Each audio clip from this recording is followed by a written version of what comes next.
আসসালামু আলাইকুম। আমার আজকের রেসিপি বেগুন বাহার বা দই বেগুন। সামনে আসছে কোরবানির ঈদ। এ সময় টেবিল ভর্তি নানা রকম মাংসের আইটেম থাকবে, সাথে একটা সবজি হলে কেমন হয়, কিন্তু একটু স্পেশাল স্বাদে স্পেশাল উপায়ে। চলুন দেখে নেওয়া যাক। বেগুন বাহার তৈরি করার জন্য এখানে আমি 3টা ছোট সাইজের বেগুন নিয়েছি। সব মিলিয়ে 250 গ্রাম থেকে একটু বেশি আছে। বেগুনগুলোকে আমি ভালো করে ধুয়ে নিয়েছি। এখন এর বোটার অংশের যে এক্সট্রা পাতাটা সেটা আমি এভাবে একটু কেটে বাদ দিয়ে দিচ্ছি। সাবধানে কাটবেন যেন বেগুনটা না কেটে যায়, জাস্ট পাতাটাই এভাবে কেটে ফেলে দিতে হবে। এবার বেগুনটাকে আমি একটু চিড়ে নিব। ঠিক মাঝ বরাবর এভাবে ছুরিটা ঢুকিয়ে আমি চিড়ে নিচ্ছি, তবে পুরোটা না, একটুখানি বাঁধিয়ে রাখতে হবে যাতে এটা খুলে না যায়। আর কেটে নেওয়ার ফলে ভেতরে পোকা বা ময়লা আছে কিনা সেটাও দেখে নেওয়া যাবে। সেই সঙ্গে বেগুনটা ঠিকমতো সেদ্ধও হবে। সবগুলোরই এভাবে আমি পাতাটা আলগা করে ফেলে দিচ্ছি আর বেগুনগুলোকে মাঝখান থেকে চিড়ে নিচ্ছি। বেগুনটা একটুখানি বড়, এদিক থেকে মোটা, এজন্য আমি এটাকে 2 ভাগের বদলে 4 ভাগ করে দিচ্ছি। তবে এইবারে আরো একটু কম করে কেটে দিব যাতে এটা আবার খুলে বা ভেঙে না যায়। আর ছোট বেগুনের বদলে যদি বড় বেগুন হয় তাহলে আপনি গোল, লম্বা বা চাকা চাকা করেও কেটে নিতে পারেন। এবার একটু মেরিনেট করার জন্য এখানে আমি সামান্য হলুদ, মরিচ আর লবণ নিয়েছি। সাথে নিয়েছি অল্প একটু ভাজা পাঁচফোড়নের গুঁড়ো।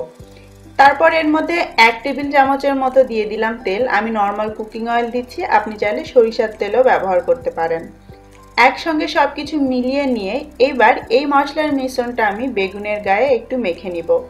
বাইরে তেমনটা না দিলেও হবে, ভেতরের চেরা অংশে এভাবে খুব ভালো করে হাত দিয়ে ডলে ডলে মেখে দিতে হবে। এতে করে মশলার ফ্লেভারটাও যেমন এর মধ্যে বসে যাবে, তেমনি এটা তাড়াতাড়ি সেদ্ধ হবে লবণের কারণে। চারপাশটা একটু ভালো করে এভাবে দিতে হবে, তবে খেয়াল রাখবেন কাটা অংশটা যেন আবার ভেঙে না যায়। বাইরে হালকা একটু মাখিয়ে দিলাম। এইভাবে করে সবগুলো বেগুনের ভেতরে আমি এই মশলার মিশ্রণটা দিয়ে মেখে নিয়েছি। এটা থাক একপাশে। এবার চলুন চলে যাই মূল রান্নায়। এজন্য চুলায় একটা প্যান বসিয়ে নিয়েছি আর তাতে ঢেলে দিচ্ছি 1/3 কাপ নর্মাল কুকিং অয়েল। এই রান্নায় তেলটা একটু বেশি হলে ভালো হয়।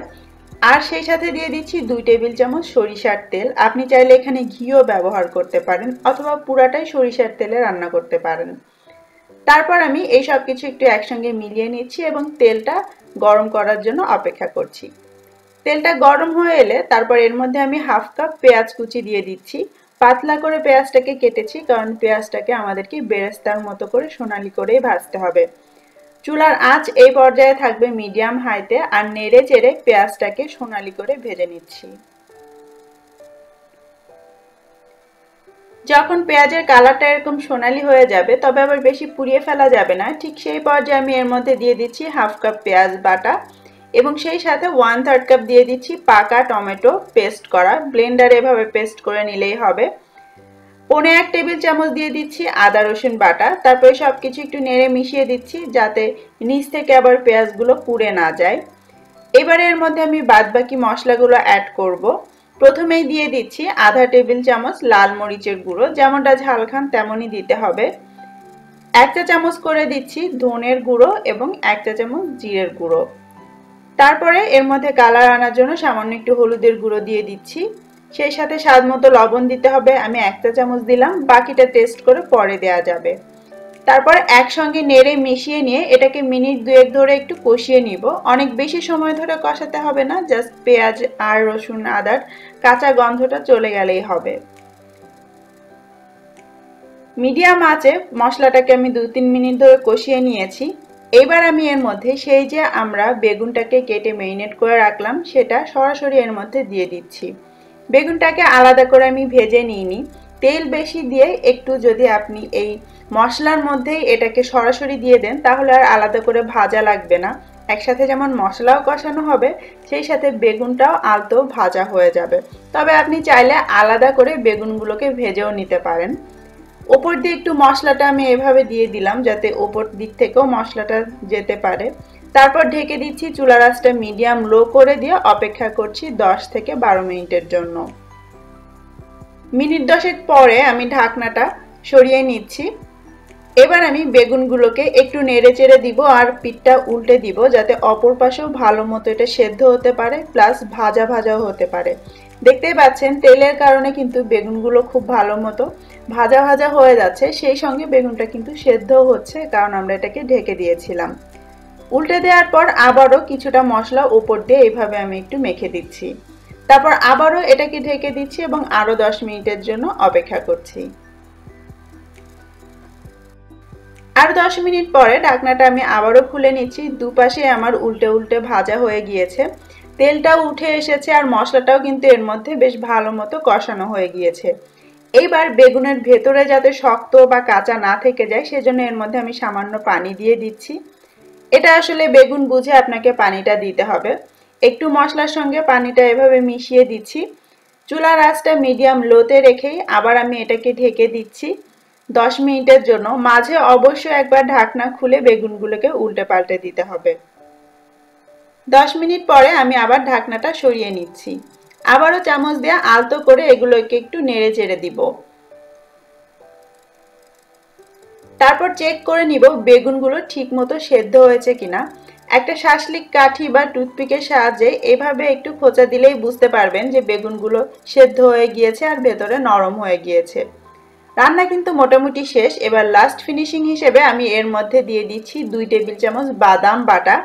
একটা আঠালো আর শাহি ভাব নিয়ে আসে গ্রেভির মধ্যে। যে কোনো বাদাম দেওয়া যাবে, আমি এখানে কাঠবাদাম ব্যবহার করেছি। খুবই আলতো করে এগুলোকে একটু নেড়ে মিশিয়ে দিচ্ছি যাতে বেগুনগুলো ভেঙে না যায়। আর যেহেতু দই বেগুন, তাই এর মধ্যে আমি দিয়ে দিচ্ছি 1/3 কাপ ফ্যাটানো টক দই। আর সাথে দিয়ে দিচ্ছি আধা টেবিল চামচ চিনি। যেহেতু টক দই দিচ্ছি, এতে করে কিন্তু টেস্টটা বাড়বে চিনি দেওয়ার কারণে। তারপর আমি এর মধ্যে দিয়ে দিচ্ছি একটুখানি গরম মশলার গুঁড়ো, খুবই সামান্য চিমটি পরিমাণ। তারপর সেই সাথে দুটো কাঁচা মরিচ ফ্লেভারের জন্য। মরিচটাকে না চিড়ে আস্ত অবস্থায় দিয়েছি।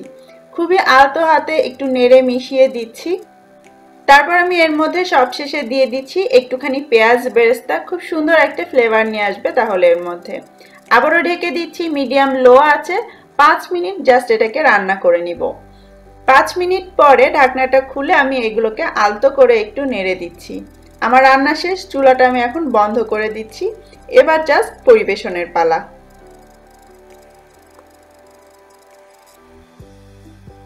পরিবেশন করার জন্য প্রথমে আস্ত বেগুনগুলোকে তুলে আমি এক সাইড একটু সরিয়ে নিব, আর গ্রেভিগুলোকে এক পাশ থেকে তুলে সার্ভিং ডিশে সুন্দর করে একটু বিছিয়ে নিব।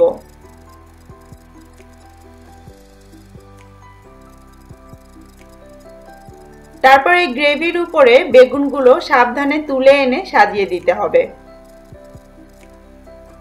আর বাকি যে গ্রেভিটা থেকে যাবে সেটা এই বেগুনের উপর দিয়ে এইভাবে ছড়িয়ে দিলেই হবে। ব্যাস তৈরি হয়ে গেল দারুণ স্বাদের দারুণ মজার বেগুন বাহার বা দই বেগুন। আর সবশেষে ওপর দিয়ে একটু ধনেপাতা দিয়ে গার্নিশ করে দিচ্ছি। পোলাও, বিরিয়ানি, রুটি, পরোটা বা লুচি যে কোনো কিছুর সঙ্গে একদম পারফেক্টভাবে মানানসই। আপনারা বাসায় একবার ট্রাই করে দেখবেন, আমি নিশ্চিত আপনাদের অনেক ভালো লাগবে। সবাই অনেক ভালো থাকবেন, আমার জন্য দোয়া করবেন। আল্লাহ হাফেজ।